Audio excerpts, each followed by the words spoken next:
Hello दोस्त, मैं Ritesh sir from R research centre.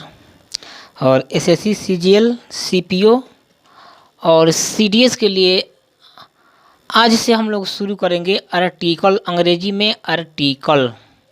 ठीक है। और आर्टिकल को हम लोग ऐसा ऑपरेशन करेंगे कि आर्टिकल का ऐसा कॉन्सेप्ट हम लोग क्लियर करेंगे कि सीजीएल सीडीएस और किसी भी अन्य एग्जाम में आने वाले प्रश्न को हमको पेन तक उठाने की ज़रूरत ना पड़े। तो चलिए दोस्त, आर्टिकल ARTICLE, ठीक है, आर्टिकल। ठीक है। सबसे पहले हम लोग पता लगाएंगे कि आर्टिकल होता क्या है।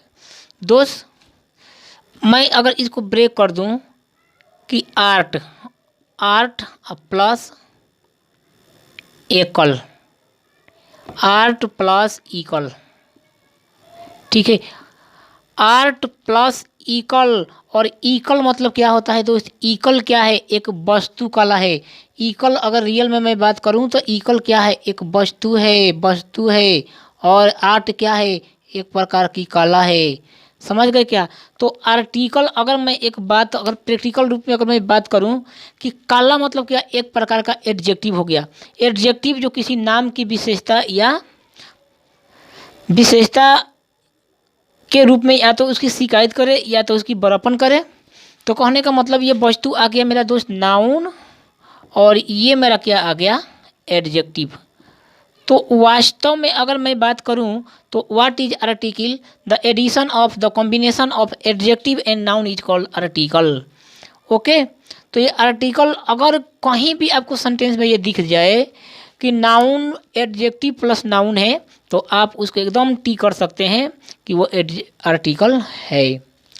दूसरी बात कि वास्तव में आर्टिकल की ज़रूरत क्यों पड़ती है? अगर हम किसी शब्द के पूर्व आर्टिकल का यूज ना करें तो क्या नुकसान है? तो दोस्तों, अगर मैं किसी शब्द के पूर्व आर्टिकल का प्रयोग ना करूं तो बहुत बड़ा नुकसान है। अगर हम किसी शब्द के पूर्व आर्टिकल का प्रयोग कर दें तो बहुत बड़ा फ़ायदा है।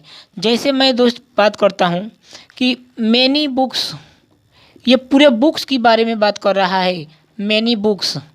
ठीक है। लेकिन मैनी बुक्स अगर मैं इसको इस प्रकार से लिख दूं, मैनी ए बुक, उस बहुत सारे बुकों में से एक एक बुक की व्यक्तिगत बात हो रही है। तो यहाँ पर मैनी ए बुक, यहाँ पर ई बुक की विशेषता की बात हो रही है, एक एक बुक की विशेषता की बात हो रही है। तो उस केस में ये जो है ना, ये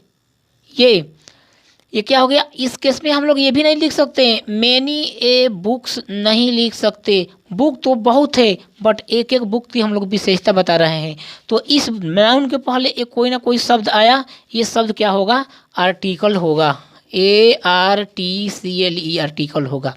दोस्त, सबसे पहले हम लोग एक प्रूफ लेना चाहेंगे कि आर्टिकल में AN और दी आता है। कोई ज़रूरी नहीं है कि आर्टिकल में AN और दी ही आए। ठीक है। ये हम लोग का भ्रम है। बहुत सारे ऐसे वर्ड हैं जो आर्टिकल का रूप है जिसे हम लोग इजीली समझ जाएंगे। लेकिन सबसे पहले आपने ये लैंग्वेज सुना होगा कि AN और द, ये जो होता है आप जानते हैं कि इंडेफिनिट आर्टिकल होता है, ये आप जानते हैं।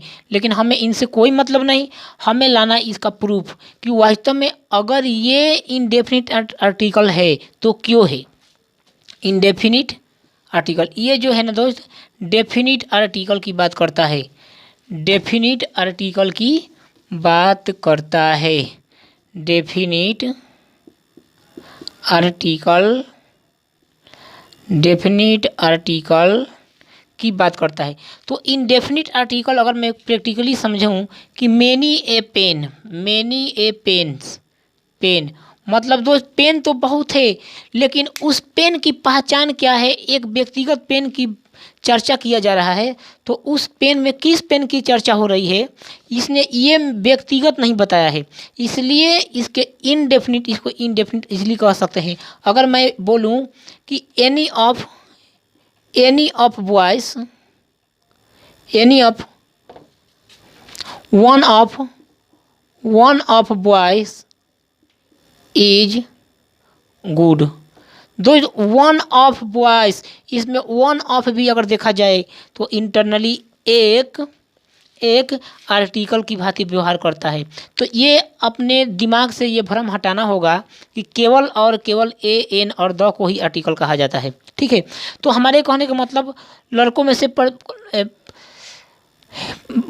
On a boy is good, प्रत्येक माने लड़का में से कुछ अच्छे हैं, कोई अच्छा है।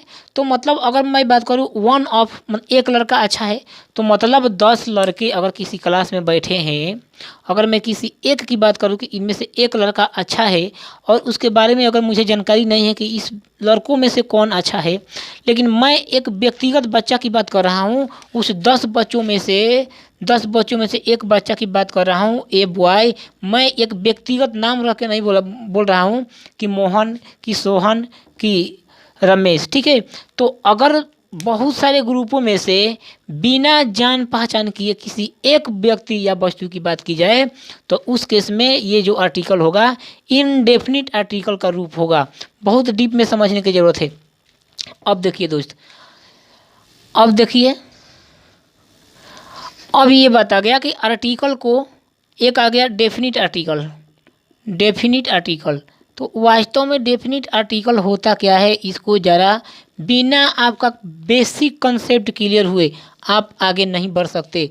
क्योंकि अंग्रेजी भी क्या है, एक प्रकार का कला है। इसको सीखने का, अगर किसी भी चीज़ को, किसी भी ग्रामेटिकल टर्म को आप समझते हैं तो उसको अपने दैनिक जीवन से जोड़ कर समझिए, तो आगे का जो आपका कंसेप्ट होगा, आपका फंडा होगा, इतना क्लियर हो जाएगा कि आप किसी भी क्वेश्चन को देखे बिना, केवल सुन करके, केवल एक शब्द के इमेजिन से इस क्वेश्चन को आसानी से सॉल्व कर सकते हैं।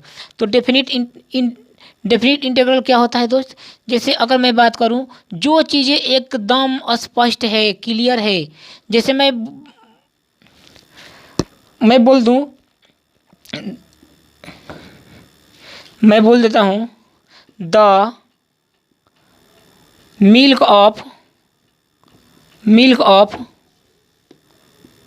काऊ इज वाइट। तो दोस्त आप जानते हो कि ये एकदम